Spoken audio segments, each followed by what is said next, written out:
Bonsoir à toutes et à tous et bienvenue sur El Mara Al-Biya. Quel plaisir de vous retrouver pour ce nouveau numéro de Microscoop. J'espère que tant bien que mal vous avez passé une bonne journée en ce mardi 4 octobre. Soyez donc les bienvenus. On va revenir sur donc une partie de l'actualité qui domine donc actuellement l'Algérie, notamment la déclaration de politique générale du gouvernement. Les députés de l'APN, eux, ont entamé le débat. C'est la question qu'on se pose ce soir. Est-ce qu'il y a réellement débat? Est-ce qu'il y a une opposition en Algérie? Peut-il y avoir une opposition? On essaiera d'échanger avec nos invités autour de cette question. D'abord, pour commencer, voilà la déclaration et les mots de Ayman Ben Abdelrahman, le Premier ministre. Voilà ce qu'il dit en dépit de la situation difficile qu'a traversé le pays, notamment les répercussions de l'environnement économique et géopolitique avec cette période un peu difficile à l'échelle internationale.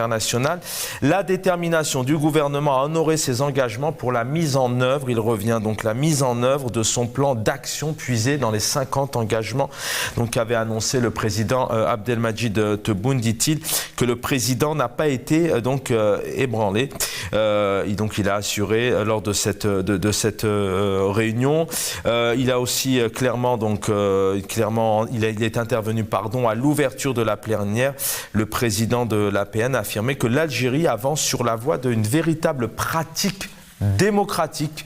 Ça, c'est encore un mot qui revient énormément. On écoutera tout à l'heure aussi le président Abdelmadjid Tebboune qui était donc pour la démocratie et quoi qu'il en coûte, il ne reculerait pas devant cette démocratie. Mais on sait qu'encore aujourd'hui, il est difficile d'avoir une opposition. Il est difficile aussi de pouvoir s'exprimer. On y reviendra tout à l'heure. Il a notamment aussi salué la politique générale d'Abdelmadjid Tebboune. Il dit clairement que ce vœu est une preuve importante de la concrétisation de la volonté politique et du passage à l'acte. On en parle tout à l'heure. Bien évidemment, il y a quelques réactions contre, si on peut les appeler comme ça, mais on va en parler aussi avec nos invités. Voilà ce que dit la députée Saliha Kachi pour le mouvement de la société pour la paix, le MSP. Elle a indiqué que certains objectifs fixés notamment dans le plan d'action du gouvernement ne sont pas mentionnés dans la déclaration de politique générale. Elle a insisté sur la nécessité de remédier notamment aux insuffisances auxquelles fait face le secteur de la santé dans les wilayas du Sud, entre autres, et de traiter les dossiers de la retraite et de l'éducation. Voilà sa réaction, assez vaste, mais en tout cas, elle a réagi. On va essayer de comprendre est-ce que réellement les députés dits d'opposition ont un pouvoir à l'Assemblée. Sachez que les élections ont eu lieu le 27 et 28 novembre dernier. Un an après, qu'en est-il? Au volet social, le député Bahri El Bachir, indépendant, a évoqué les souffrances des maladies atteints de cancer, appelant à la nécessité de leur assurer une meilleure prise en charge et d'accorder une importance particulière, notamment au secteur de la santé. Et puis avant d'accueillir nos invités, le député Mohamed Mejgeg, lui, pour le Parti du Front de Libération Nationale, a affirmé que le parachèvement de l'édification institutionnelle de l'État se veut, je cite, un indicateur positif, dit-il, du processus emprunté aujourd'hui par l'Algérie. Il a estimé que le bilan dressé, notamment dans la déclaration politique générale du Premier ministre, est très encourageant à condition de le généraliser à tous les secteurs, notamment, encore une fois, la santé et l'éducation qui revient. Sur le plateau avec nous, Morad Yefsah, bonsoir, merci d'être là. Bonsoir Chaban, merci pour l'invitation. Bonsoir à tous les auditeurs.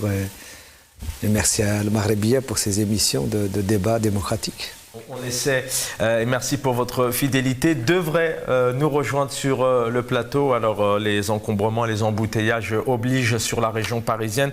Abdelaziz Ouldali, militant politique qui va venir nous rejoindre. Ce que je vous propose, c'est qu'on écoute ici, on va écouter notamment le soundbite numéro 6, chère équipe en régie. On va écouter ici donc le président Abdelmadjid Tebboune qui nous avait dit clairement, dans le cadre notamment de ces législatives, donc ce sont ces députés qui sont élus à l'Assemblée nationale et qui légifèrent, qui font le quotidien des Algériens. Il avait évoqué clairement en disant que ce n'était pas le taux de participation n'était pas important. Alors sachez que dans toute élection, ce que font en général les hommes et les femmes politiques, c'est d'appeler un maximum au vote, un maximum à la participation. Quel est votre sentiment du pronostic? Est-ce que vous êtes rassuré de ce qui se passera d'ici ce soir? Il m'est arrivé déjà de dire, en effet, قلت أن بالنسبة لي نسبة المشاركة ما تهمنيش. يهمني هو الناس اللي غادي يخرجوا من الصندوق عندهم الشرعية الكافية صوت عليهم الشعب باش غدوة ياخذوا بين يديهم السلطة التشريعية. Voilà, et en ouverture de ce nouveau numéro de Microscope, on va écouter ici toujours le président Abdelmadjid Tebboune qui nous parle d'une démocratie. En aucun cas, il doit et il ne fera marche arrière. نوعدكم بشيء طريق تاع الديمقراطية المسؤولة والله ما نتخلوا عليه لأن هذاك هو الأساس. ولكن نتفاهموا على التعريف تاع الديمقراطية. لكن التعريف تاع الديمقراطية في الذهن تاعك ندير واش نحب، لا، حريتك تنتهي وتبدا حرية الآخر. الشتم ما يجيبش فايدة، يجيب العنف، وعشنا العنف اللفظي وفتنا العنف الجسدي وخللنا 250 ألف ضحية. هذه ما رجعوا ليهاش نهائيا. دير واش تحب في بلادك دير، ولكن حسب قوانين تاع الدولة. نبني جزائر ديمقراطية اجتماعية، هذا هو التوجه السياسي تاعنا. الديمقراطية لابد منها لأنها كان طالب تاع. Voilà, de retour sur le plateau. Avec nous, Morad Yefsah, militant politique. D'un point de vue général, quand on écoute maintenant depuis quelques temps pas mal de réactions, le président du Conseil du Sénat, l'ANP, le président Abdelmadjid Tebboune, on écoutera aussi tout à l'heure qui nous parle de cette force économique. Les députés, notamment le Premier ministre, est longuement revenu sur ces 54 engagements. C'est un pays que vous connaissez. Il y a un quotidien alors vous n'êtes pas en Algérie, mais il y a un quotidien tout de même qui est recensé via les militants que nous écoutons, les réseaux sociaux, etc. Est-ce que vous faites un décalage un peu sur tout ce qu'on peut entendre et le quotidien des Algériens? Oui, je pense que déjà en tant que citoyen, moi personnellement, je ne suis pas un militant politique professionnel. Je suis consultant senior en système d'information. J'ai toujours été un salarié. J'étais enseignant universitaire à l'université de Tizi Ouzou et depuis que je suis en France, je suis consultant dans mon domaine de l'informatique et je suis militant politique comme je l'ai toujours été depuis mon âge adulte. Et donc j'observe effectivement l'Algérie, je lis la presse algérienne, j'écoute les militants politiques, j'écoute les responsables politiques. Et justement, donc, ce qu'on constate dans le système algérien, c'est qu'il y a plusieurs constantes. En dehors donc de toutes les constantes qu'ils ont l'habitude donc de citer, il y a celle qui consiste à dire une chose et à faire autre chose. Et c'est ça, et c'est celui-là donc à mon avis le principal malheur de notre pays. Monsieur Tebboune tout à l'heure, donc en parlant de démocratie, il parle de démocratie responsable. Et c'est quoi la démocratie responsable? La démocratie, c'est soit donner effectivement donc le droit au peuple algérien de débattre, de dialoguer, de discuter, de s'informer déjà. Donc mettre à sa disposition, bien sûr, les moyens pour qu'il puisse être informé de la situation du pays, de la situation à l'échelle mondiale. Je cite juste des faits. On nous dit que l'Algérie aujourd'hui, elle est dans une situation économique, on peut dire qu'elle est à l'aise, c'est ce que dit le gouvernement. Mais quand vous regardez ce que délivre comme information l'Office national des statistiques, c'est-à-dire qu'un organisme spécialisé qui existe depuis que l'Algérie existe et qui est chargé normalement de nous fournir les chiffres concernant tous les domaines, que ce soit de l'emploi, de l'éducation, de la santé, de l'agriculture, de l'armée, de tous les domaines. Quand on regarde ces chiffres, c'est pas vrai, le peuple algérien n'est pas informé, il n'y a pas d'information. On n'a pas d'informations sur justement ces résultats, mais y compris sur l'évaluation de la démocratie, parce que la démocratie aussi, le respect de la démocratie dans notre pays doit pouvoir être évalué. Évalué au travers de quoi? Au travers de l'exercice libre et démocratique des activités politiques, sociales, culturelles, des partis, des syndicats, des associations, etc. Or, nous savons que des militants sont en prison, des partis sont dissous, d'autres partis sont menacés, d'autres partis sont interdits d'organiser des réunions dans leurs locaux, des syndicats sont interdits, des syndicalistes sont en prison, des citoyens sont en prison, etc. Donc, on voit bien que la réalité ne correspond pas du tout à ce que disent les responsables du pays. Et c'est ça, c'est pour ça qu'il est impossible de croire ces responsables. Quand ils parlent, ils ont perdu toute crédibilité. Dans ce que vous avez montré tout à l'heure, au début, donc, on a entendu donc, M. Tebboune dire que ce qui m'intéresse, c'est pas le pourcentage de participation, mais c'est ceux qui ont voté et ce qui va sortir donc de l'urne. Mais le fait de dire ça veut dire quoi? Ça veut dire que c'est de ne pas donner de l'importance à quand même aux millions d'Algériens qui, eux, sont les seuls garants de la souveraineté du peuple. C'est eux qui donnent la souveraineté. La Constitution, elle le dit. C'est-à-dire qu'il y a une seule source de souveraineté populaire, c'est le peuple. Mais si le peuple ne vote pas, ça veut dire que vous n'avez pas de souveraineté, M. Tebboune. Donc, vous êtes, ce que vous dites, ce que dit M. Tebboune est anticonstitutionnel, alors que nous avons une constitution qui est hyper présidentielle, c'est-à-dire qu'elle donne des pouvoirs exorbitants au président de la République. Les affaires étrangères, la défense, il nomme les responsables à tous les niveaux, il a le droit de veto sur les lois, il peut dissoudre à l'Assemblée, il a le droit donc, du tiers présidentiel, etc., etc. Donc, alors que lui-même, donc la source de la souveraineté, à travers ce qu'il vient de dire, il la nie, il la bafoue. Et donc, bien sûr, c'est insupportable pour un citoyen algérien donc de se retrouver à débattre de cette question-là en partant donc d'un côté des textes ou de ce qu'ils disent et de l'autre côté donc des faits. Donc, ce qu'ils disent nos vieux, ils disent aux menteurs. Oh, toi, menteur, comment ferais-tu le jour où tu voudras dire la vérité? Personne ne pourra te croire. Donc, on est dans cette situation. Merci pour ce première réaction. Mourad Yefsah vient de nous rejoindre. Donc, Abdelaziz Ould Ali, bonsoir, bienvenue. Merci d'être parmi nous. Abdelaziz Ould Ali, d'un point de vue général, le Premier ministre, donc déclaration de politique générale, notamment devant l'Assemblée, avec des éléments positifs. On écoutera tout à l'heure Abdelmadjid Tebboune qui revient aussi sur cette puissance, cette force économique. D'un point de vue général, on va parler notamment de cette Assemblée, de l'opposition politique en général, puisqu'on sait encore dernièrement que plusieurs partis ont été intimidés, d'autres ont été sommés même de cesser leur activité. La situation du pays aujourd'hui pour vous d'un point de vue notamment extérieur.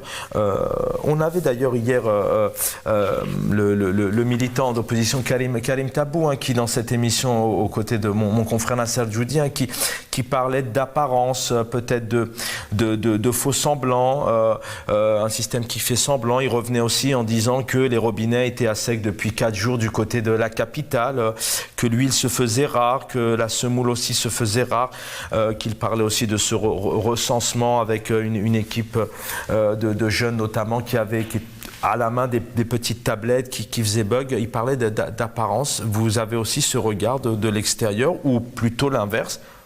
Vous avez aujourd'hui, pour vous, vous êtes satisfait d'une politique d'un président comme Abdelmadjid Tebboune? Azoul, je prends le train en route et je pars donc sur la suite de ce qui se chemine. En parlant de mensonges, je ne veux pas que nous soyons sur cette longueur pour qu'on nous défie de prouver qu'il y a mensonge. Mais parlons de faits. Les Algériennes, les Algériens en toute conscience pour savoir ce qu'il en est. Je n'ai pas écouté ce que le Premier ministre du gouvernement actuel, du pouvoir de fait, a déclaré comme politique générale. Cependant, il y a le président de l'Assemblée nationale qui se sent obligé de surenchérir sur la démocratie et de parler de pratiques démocratiques véritables pratiques démocratiques. Nous avons besoin de démocratie tout court. Et cette démocratie, il y avait espoir en 88, à partir d'un 5 octobre 88. Et je commencerai d'abord par dire un petit mot sur le 5 octobre 88. Ça sera la thématique de ce soir, de demain, pardon. Ce que je propose, c'est qu'en fin d'émission, on prenne quelques temps, mais vous pouvez... je voudrais vraiment juste qu'on avance sur la thématique, mais vous pouvez. Mais j'ai prévu en fin d'émission de vous donner tout de même la parole quelques minutes sur ce 5 octobre. Je voulais juste dire une phrase sur ça. LFPA, donc la Fondation pour l'Algérie, que je porte, s'incline devant la mémoire des 500 morts assassinés par balle. Nous retenons l'expression par balle réelle. S'incline devant leur mémoire et c'est tout. Et s'efface pour tout le reste. Demain, en tant que citoyens, citoyennes, je pense d'abord à Paris, nous y serons à la place de la République, mais là, tous les partis, toutes les associations, toutes les organisations doivent s'incliner devant la volonté de cette jeunesse. Pour justement cette commémoration, il y a eu 500 morts assassinés, il y a eu des milliers de blessés, et c'est grâce à eux qu'il y a eu le multipartisme. Sauf que nous n'avons pas basculé en démocratie. Il y a le régime et sa nature a fait que c'est toujours d'actualité pour basculer en démocratie. D'une.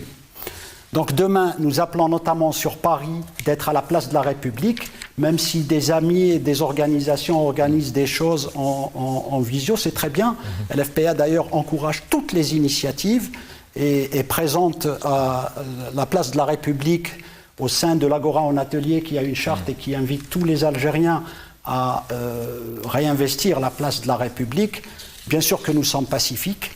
Pour la démocratie, donc en partant de ce que j'ai retenu, puisque je parle de ce que j'ai entendu, je n'ai pas encore vu, lu, ou bien sûr que ce sera fait, par rapport à la politique générale annoncée, il n'empêche, l'APN est illégitime, comme tout le pouvoir, car, comme le disait mon ami, que les urnes, c'est pas parce que les Algériens ne s'intéressent pas à la politique, au contraire, ils l'ont prouvé par millions, en particulier depuis février 2019. Donc s'ils n'ont pas voté, c'est une façon de dire que vous êtes illégitime.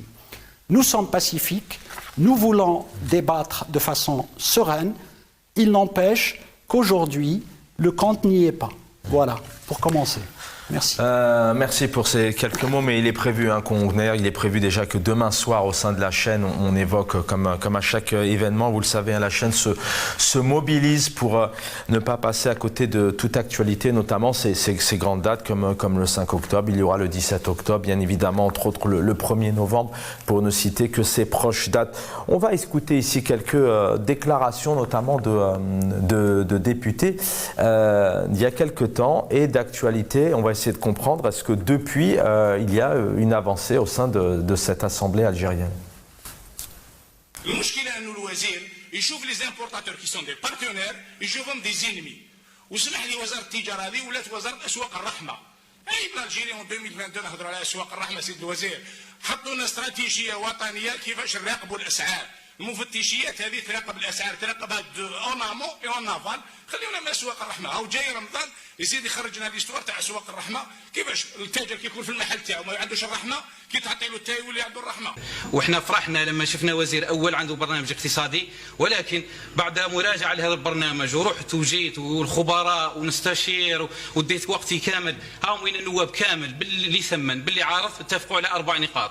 هذا البرنامج لا يحتوي على رزنامه زمنيه محدده، هذا البرنامج لا يحتوي على أظرفة مالية محددة لهذه الوعود. هذا البرنامج لا يتكلم عن مصادر المال لهذه الوعود، وهذا البرنامج لا يتكلم عن ميكانيزمات لتنفيذ هذه الوعود. كيف نقنع الجزائري أنه سيارة خردة في الجزائر 200 مليون وسيارة أقدم منها أو أفضل من يعني بنفس الحالة في أوروبا ب 20 مليون ويحرم الجزائري منها؟ ما نقدرش نقنع الجزائري أنه الجزائري سيد الرئيس سيد الوزير الأول قال لك ما تعطينيش العملة صعبة خليني ندخل السيارة كما نعرف. كلنا عندنا مهاجرين ويبعثوا لنا سيارات. في انتظار أن تكون عندنا صناعة سيارات حقيقية. متى ستأتي هذه الصناعة السيارة الحقيقية؟ أن العالم كله يتجه نحو الصناعة الكهربائية. استوقفتني ملاحظتين هامتين. أولا افتقار المخطط للأرقام وأجال التنفيذ، ما جعله يتشابه شكلا مع سابقيه، حيث عمت عبارات ستسعى الحكومة، تعتزم الحكومة، سوف تحرص الحكومة، وقد يفسر قارئ الوثيقة بأنه مخطط وليس استراتيجية عمل، لكن مخطط بكثير من النوايا الطيبة. والمشكلة أننا قد نلتقي في نهاية السنة، وأقول قد لأننا ممكن ما نكونوش احنا، ممكن ما تكونوش انتوما، وممكن الاثنين ما نكونوش. سمحي لي السيدة الوزيرة المكلفة بالعلاقة النواب ما مش فرحانين بك، ما راناش ملاح. سيد الوزير نعاود نقول لك سيد الوزير إذا كملتوا هكذا تغلقوا وما يستقبلوش ولا هذيك الاستقبالات البروتوكوليه تاع الاتاي والماء والتمر ومن بعد ما كان والو، حنا تاني يكون طبعوا فينا باش نغلقوا ما نزيدوش نصادقوا ومن بعد وين نروحوا؟ هي تخلصها الجزائر. بالتالي نطلب تحمل المسؤوليه الفعليه. وزير الداخليه والله ما كان واحد كسر الجزائر هذه لنا، يقول لك انا انارك لازم اللي يخدموا لنا واللي يتخرجوا من الجامعه الاخرين وين يروحوا. ونقول لك حاجه واحده، كي تفرض عليا واحد ويقول لي انا يا راني نقرب الرئيس الجمهوريه، واحد ما يقدر يدير لي، رانا كاع نقربوا الرئيس الجمهوريه ورانا كاع ناسه ورانا كاع ماليه وكاع مشاركين فيه، ما كان حتى واحد يقرب الرئيس الجمهوريه. رئيس الجمهوريه والله غير رانا 17 نائب من وهران طلبنا باش نقابلوا الوزير الاول يرفض يقابلنا. وزير الصحه اسمح لي الوزير الاول، وزير الصحه رفض باش يقابلنا. 17 نائب تاع ولايه وهران مانا جايين على امور شخصيه، راهي كارثه. لي زاكسيليغاتور تاع لا راديوثيرابي تاع وهران بالعباس تلمسان كاع خاسرين، والبليده زيد لها كيما قال لك البليده اضرار زيد. رانا طلبنا باش نقابلوا ما سمعناش، مانا جايبين على امور شخصيه. هاد الوزاره والله السيد الوزير الاول، هاد الوزاره والله كاين اللي والله ما يستقبلك، حنا كنواب والله ما يستقبلك. فات وقت الحصيله ولا وقت بدل ضائع لكم، لا منفذ الا باستقالتكم. الجزائر في انسداد والدوله على وشك الانهيار. كفانا من تحذيراتكم، لستم آهلين لتوعد الشعب والاستهزاء بالجماعة الوطنية. استيقظوا من سباتكم قبل فوات الأوان. Réveillez-vous, monsieur les coopérants. الجزائر أصبحتم تعاملون الجزائر كعملاء، كأجانب. Messieurs, quand on écoute ces différents députés, femmes et hommes, là, depuis, vous l'avez vu, hein, depuis déjà 2019, le constat, quelques années après, on va dire 3-4 années après, comment vous la voyez, cette Assemblée? Est-ce qu'il y a réellement une opposition? Il y a quelques cris, hein, j'en citais tout à l'heure, notamment sur certains partis comme le MSP ou le parti indépendant qui revient un peu sur la situation de santé, d'éducation. C'est pas un scoop, je crois que vous avez siégé, Mourad Yefsah, hein, on peut le rappeler. Comment vous la voyez, vous, cette Assemblée, d'abord, d'un point de vue général au sein de... en Algérie, je rappelle que l'Assemblée est là pour légiférer tout de même, pour faire le quotidien des Algériens. Tel un pouvoir. D'ailleurs, c'est le titre de l'émission ce soir, le rôle, force, influence de l'ANP. Je pense que l'Assemblée nationale populaire, depuis l'indépendance, depuis qu'elle a été instituée, donc, après août 62, au travers donc, de l'Assemblée constituante, dans laquelle il y avait donc des vrais dirigeants de la révolution algérienne, de vrais hommes politiques, de courageux combattants comme Aït Ahmed, comme Boudief, et d'autres. Hein, il n'y avait pas que cela. Donc j'ai pas en tête. Là, j'ai pas préparé. Donc le thème, j'ai été informé très, très tardivement, donc je n'ai pas la liste, mais on a la liste, on peut avoir la liste sur Internet. Mais donc dans cette assemblée où il y avait effectivement donc, des hommes politiques, et des dirigeants et des courageux militants, ils ont été capables de porter les contradictions au régime en place à l'époque. Et c'est parce qu'ils ont vu que l'Assemblée était cadenassée, était une chambre d'enregistrement, qu'ils ont démissionné et qu'ils se sont mis dans l'opposition. Et depuis, l'Assemblée n'a pas cessé d'être, je dirais, discriminée, d'être encamisolée pour devenir une vraie chambre d'enregistrement des décisions de la présidence de la République. Tous les responsables constitutionnalistes, et l'un d'eux qui intervient régulièrement ces derniers temps, par écrit et aussi dans des vidéos, Massan Sencharbi pour le citer, qui est un spécialiste donc, du domaine, ne cesse d'expliquer factuellement, en partant des contenus même des constitutions, donc de 63 jusqu'à aujourd'hui, à chaque fois, et il précise en quoi, effectivement, donc, l'Assemblée nationale populaire algérienne a toujours été dessaisie de sa principale mission, à savoir la représentation populaire et être à l'origine donc, de la souveraineté du peuple et pouvoir être justement l'émanation donc, des lois, donc, dans le cadre d'un pouvoir qui repose sur la séparation des pouvoirs. D'ailleurs, dans la Constitution, c'est dans le titre 3 qui parle donc, de la séparation du pouvoir qu'on trouve effectivement donc, la définition de l'Assemblée nationale populaire. Or, l'Assemblée nationale populaire ne détient pas le pouvoir législatif. C'est le président de la République qui détient tous les pouvoirs, puisque le président, il a la possibilité non seulement de la dissoudre. Tout à l'heure, il avait dit que ça n'intéresse pas donc, le nombre de personnes qui ont participé au vote. Il n'y a que ceux qui sortent donc, de l'urne qui l'intéressent. Et nous savons comment elles ont lieu, les élections en Algérie, comment les choix sont faits. Donc, il a le pouvoir de veto sur les lois qui peuvent éventuellement émaner de l'Assemblée. Et pire, aujourd'hui, avec la nouvelle Constitution, donc l'article 30, il donne le pouvoir à l'armée d'intervenir pour la défense des intérêts vitaux et stratégiques du pays. C'est comme si, par exemple, les élus du peuple, qui sont la seule source de souveraineté, pouvaient ne pas être les défenseurs des intérêts vitaux et stratégiques du pays. À partir du moment où on donne à une institution qui n'est pas élue, à une institution militaire qui a une autre mission, c'est-à-dire du point de vue des pouvoirs, de la séparation du pouvoir, il n'est pas dit que l'armée elle a un pouvoir ni exécutif, ni législatif, ni judiciaire. Et là, c'est un organe de défense des intérêts au service, donc du pays. Et donc, normalement, c'est l'Assemblée qui doit être au-dessus. Et là, on a un article 30 qui ouvre la porte, effectivement, à la possibilité, donc, y compris à l'armée, donc en plus du président, donc de la République qui détient tous les pouvoirs, qui donne la possibilité donc à l'armée donc d'intervenir pour la défense des intérêts vitaux et stratégiques du pays. Et là, c'est pour vous dire un peu donc la place que le système algérien donne à l'Assemblée nationale populaire. C'est une chambre d'enregistrement, elle ne change pas, et c'est celle-là qu'on Abdelaziz Douadi, pareil. Et puis je rajouterais, est-ce qu'on peut être opposant aujourd'hui en Algérie? Est-ce qu'on peut réellement être opposant? Alors il y a des partis d'opposition qui sont à l'extérieur, mais lorsqu'on est à l'intérieur de cette chambre, est-ce que réellement on a un pouvoir? Alors quelque part, vous l'avez aussi présenté, vous l'avez argumenté, mais vous pouvez revenir là-dessus juste derrière Moula Dioussah. Oui. Si l'Assemblée nationale était légitime, elle aurait été l'émanation de la volonté du peuple et elle se serait attaquée au point essentiel, à savoir libérer les détenus d'opinion. Il y a tous ces détenus. Revenir sur l'article 87 bis. On a jusqu'à hier, on a appris qu'il y a des gens qui ont voyagé donc de France en Algérie et qui ont été bloqués. D'autres ont eu plein d'ennuis.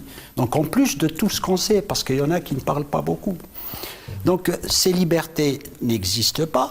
Or, le peuple a toujours réclamé depuis le début du Hirak, depuis qu'il y a eu toutes ces coercitions, de libérer les prisonniers d'opinion, de permettre à ce qu'il y ait liberté d'expression, liberté de la presse.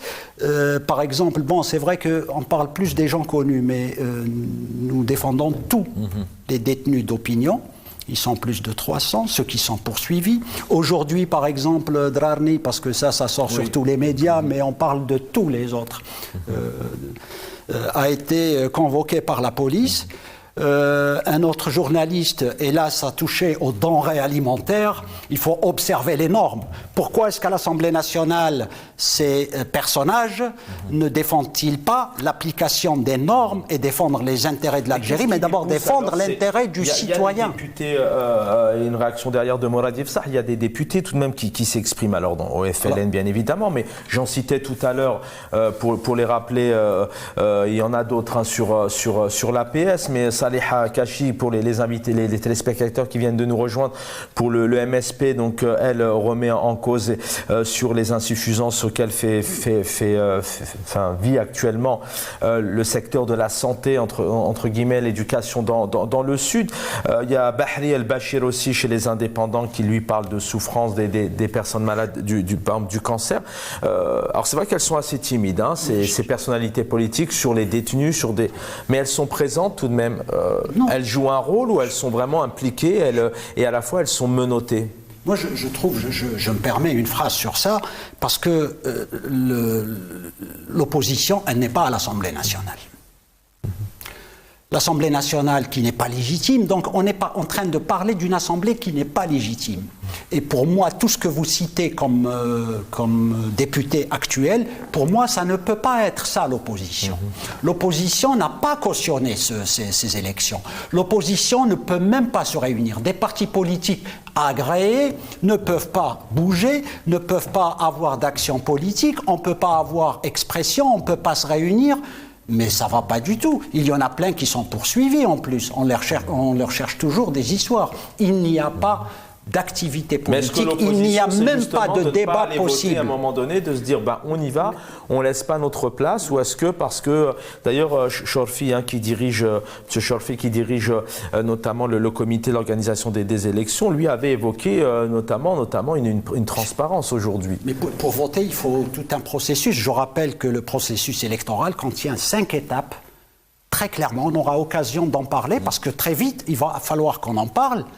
Or, le premier point d'un processus électoral n'est pas observé en Algérie. Ça veut dire que c'est faussé. Il n'y a pas pour les données d'entrée ce qu'il faut. Les partis politiques ne peuvent pas s'exprimer. L'opposition ne s'exprime pas. L'opposition démocratique. Les Algériens, parce qu'on est dans le Hirak, c'est pas fini. Le Hirak continue. Depuis 2019 que les Algériens sont sortis pour réclamer, dire ça y est, ça suffit. J'ai envie de revenir sur un point que j'ai déjà évoqué il y a 2 semaines de cela, à savoir que ces députés, ne serait-ce que cela, défendre les gens qui sont en prison, les citoyens innocents, qui ont peut-être, si je vais jusqu'au bout, qui ont peut-être insulté, qui ont eu peut-être un langage de colère, de réaction, ne savent-ils pas défendre l'idée que le droit fondamental, en dehors de la constitution algérienne, au-dessus de toutes les constitutions du monde, droit universel, ce que une offense relevant de droit privé donne comme droit aux gens pour se défendre. Ils n'osent même pas aller sur ça. Bien sûr qu'ils peuvent s'occuper de petites bricoles et d'autres. Ça n'a pas de sens. Ça ne changera pas l'Algérie, ça ne changera pas la nature de ce régime, ça ne rendra pas l'Algérie démocratique. Et il ne suffit pas de qualifier de véritable démocratie qui n'y est pas. Le compte n'y est pas. Il y a toutes les coercitions en ce moment. Toutes les coercitions. L'opposition politique, elle est pour... D'après ce qu'on comprend, ces personnes qui se présentent tout de même, elles ont envie, elles y vont. Alors certaines y croient certainement. On peut peut-être pas mettre tout le monde dans le même sac. Il y a certains députés, femmes et hommes, qui y croient, qui ont envie de construire une autre Algérie, certainement, etc. Mais est-ce qu'on peut être opposant politique aujourd'hui? Est-ce qu'on peut avoir un parti d'opposition qui est dans l'action? Est-ce qu'il est possible aujourd'hui avec notamment ce système qui est décrié beaucoup par certains Algériens. Je pense qu'on est obligé de parler de cette question-là. On est en 2022, c'est-à-dire après ce qui vient de se passer donc, dans le Hirak à partir de février 2019. On ne peut pas aborder cette question-là comme si le Hirak n'a pas eu lieu.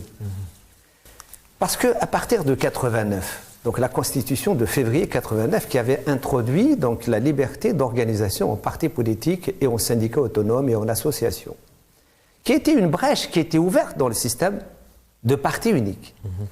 Beaucoup d'organisations qui étaient dans la clandestinité, qui n'ont jamais été activées dans la clandestinité. Moi, personnellement, j'étais dans une organisation clandestine à l'époque, qui était l'OST, l'Organisation Socialiste des Travailleurs, depuis les années 80, jusqu'en 89. Et lorsqu'il y a eu cette nouvelle loi qui permettait effectivement l'exercice libre et démocratique de la politique, tel que c'est déclaré dans la Constitution, après discussion dans notre organisation, nous avons décidé de nous comment dirais-je, légaliser, de déposer un dossier et de nous légaliser. Et on s'est légalisé. Force est de constater, c'est que l'expérience que nous avons menée de 89 jusqu'en 2019, si on peut dire, ou 2018, ou 2017, ou tout ce qu'on veut, toutes ces mandatures donc, qui sont passées, montrent qu'effectivement, que c'était un piège. Que c'était pas du tout donc, un cadre dans lequel il était possible donc, de défendre son point de vue. Abdelaziz, tout à l'heure, parlait donc des détenus. L'Assemblée nationale n'a pas le pouvoir de libérer des détenus, mais l'Assemblée nationale, normalement, devrait avoir le droit de voter une motion sur cette question-là des détenus, donc arbitraire, et d'interpeller le ministre de la Justice et de ne pas le laisser tranquille à chaque fois qu'il y a une réunion, parce que c'est de l'arbitraire. Un député qui est issu... Je vous pique dans la question, mais parce que à l'époque où il y avait certains députés plus ou moins indépendants, parce que faut pas mettre tous les partis sur le même pied d'égalité, c'est pas vrai. Il faut pas mettre tous les élus sur le même pied d'égalité, ce n'est pas vrai. On a connu à l'époque dans la législature de 97 ou celle qui est venue de 2002 ou de 2007, etc. Il y a eu des députés courageux qui ont dénoncé mais ça reste de la dénonciation.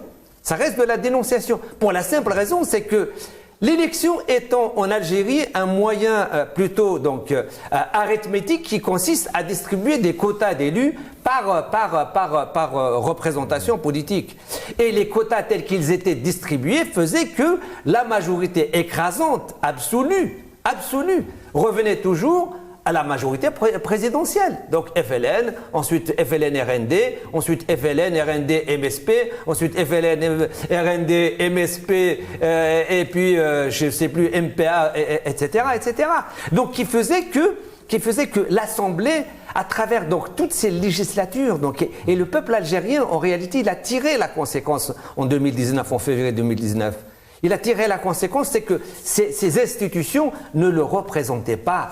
Et il avait donc, dans cette révolte, dans cette révolution du Hirak, à mon avis, il y avait premièrement une sanction contre les tenants du pouvoir, mais il y avait y compris une sanction contre les partis qui ont accepté donc de quelque part de jouer le jeu, donc pour eux de la démocratie, de l'exercice de la politique dans des institutions, d'un système qui était honni, qui était rejeté, qui n'était pas reconnu et qui était la négation de la démocratie. Tous les deux peut-être, dans cet État moderne, comme je reprends les mots du président Abdelmadjid Tebboune qui parle d'État moderne, dans cette nouvelle Algérie, il est là depuis le 12-12 2019, justement pourquoi est-ce que dans cette assemblée à un moment donné, alors on rappelle aussi que c'est une assemblée très discrète, là c'est là depuis un an, c'est la première fois puisqu'on arrive bientôt à un an de ces élections du 27 novembre dernier, où c'est vrai que c'est très discret, on les entend pas beaucoup, on les entend pas monter au créneau, mais est-ce qu'ils pourraient pas profiter justement de cet État moderne, de cette nouvelle Algérie, de cette ouverture, de cette main tendue? Il ne faut pas oublier que ça fait 3 ans qu'il y a eu les élections présidentielles, donc, où c'était un référendum où les Algériens n'ont pas voté. Donc il y a le pouvoir de fait. En parlant de cette assemblée, moi je ne veux pas que l'on continue de parler comme si on était dans une situation normale, dans un fonctionnement démocratique. On n'y est pas du tout. Il n'y a pas d'assemblée, elle ne représente... C'est comme s'il n'y avait... Alors, je le dis clairement, c'est comme s'il n'y avait pas d'Assemblée nationale. Il faut revenir aux fondamentaux, aux essentiels. Pourquoi? Parce que ça fait 3 ans. Ce sont des acteurs, ils sont muselés. Tout à fait. Et d'ailleurs, quand Mourad explicitait, parce que je ne veux pas rentrer dans les détails et chipoter sur cette Assemblée, évidemment, quand je parle de finalité de la situation des détenus, j'ai fait un court-circuit rapide, mais ça épouse ce que le Hirak, ce que le peuple algérien par son Hirak réclame. Maintenant, on connaît la nature de ce régime, puisqu'en 88, je reviens toujours à 88, à la jeunesse à laquelle on rend hommage, et c'est grâce à eux qu'il y a eu une ouverture. Je pense que si on revenait en arrière, beaucoup de personnes qui ont accepté de jouer le jeu avec ce régime ne l'auraient peut-être pas fait. Maintenant qu'on connaît la nature de ce régime, puisque le multipartisme tel qu'il a été fait, d'abord avec 60 partis, c'est extraordinaire. Je ne cherche pas une bipolarité, mais nécessairement, l'Algérie démocratique aura un champ qui sera lisible de gauche à droite. Il n'y a pas d'autre lecture possible en politique. Quelles que soient les valeurs et les principes qu'on choisit, ça se situera comme ça. Qu'on permette aux Algériens de débattre, qu'il y ait un débat démocratique à la télévision publique. Il n'y est pas. Donc la démocratie citée, vantée par le président de l'Assemblée nationale illégitime, en disant véritable pratique démocratique. Véritable pratique démocratique. Je fais partie des 85, voire plus. On a des chiffres, vous savez, on a aussi, par extrapolation statistique, tenu des chiffres qu'on garde pour l'histoire. Puisqu'ils ne nous représentent pas de façon pacifique, de façon raisonnée et raisonnable, débattons pour dire non, il n'y a pas de pratique démocratique. Il n'y a même pas un débat démocratique à la télévision. Et nous sommes, bien sûr, pour l'Algérie. On ne nous détourne pas des sujets, parce qu'on nous détourne des sujets. Le cap du Hirak sera gardé. Un mot, est-ce que fut un temps, avec l'histoire, parce qu'on sent l'expérience tout de même, et elle est là, je le sais, est-ce que fut un temps, en 2 minutes, parce que j'aimerais vraiment qu'après on parle des initiatives de demain soir, est-ce que fut un temps, on avait des députés plus libres, qui s'exprimaient un peu plus, notamment du temps, entre autres, de l'ère d'Abdelaziz Bouteflika, ou peut-être avant?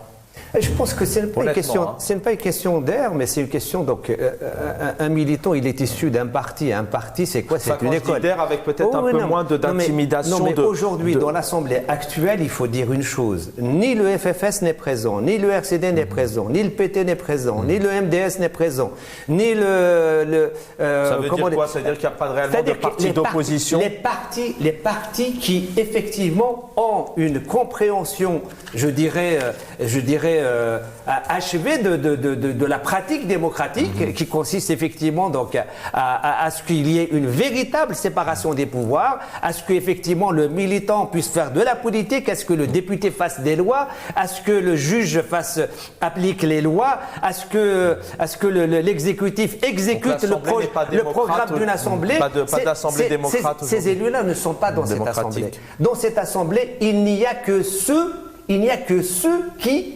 étaient, entre parenthèses, du côté du système en place et non pas du côté du Hirak. Tous ceux qui étaient du côté du Hirak, c'est-à-dire du côté de la souveraineté du peuple, donc de la réappropriation de la souveraineté du peuple, tous ces militants-là ne sont pas dans cette assemblée.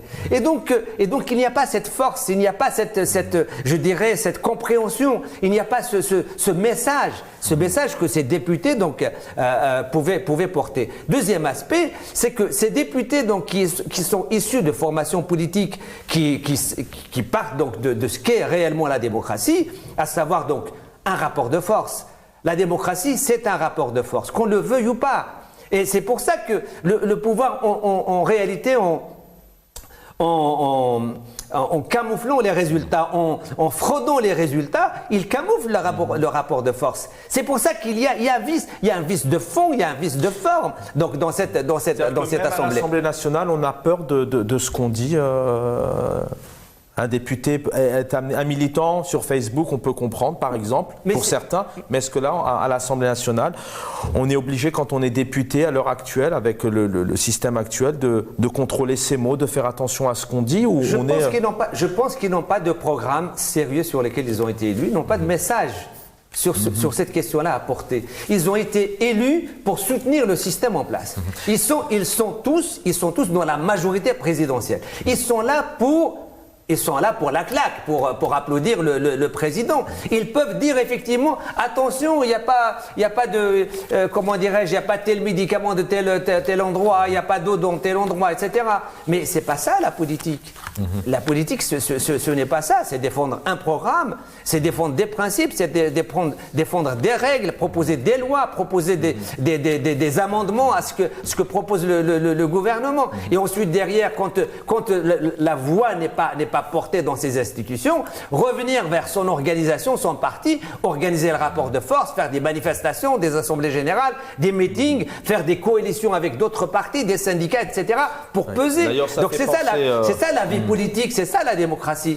Or justement, ce qui n'est pas une démocratie réelle, c'est parce que ce système ne permet pas donc de faire ce genre de choses. D'ailleurs, ça fait penser aussi à ce qui a créé un peu de polémique et d'hérésie sur les réseaux sociaux, c'est le Conseil des ministres où il a été évoqué notamment autour de l'agriculture, d'import, d'export de tracteurs. Et c'est vrai que ce qui a été critiqué, c'est que comment peut-on ressortir avec de telles propositions, même si elles sont importantes, mais pour certains, ça manquait de maîtrise, peut-être de profondeur et de richesse. Messieurs, il nous reste 4 minutes d'émission.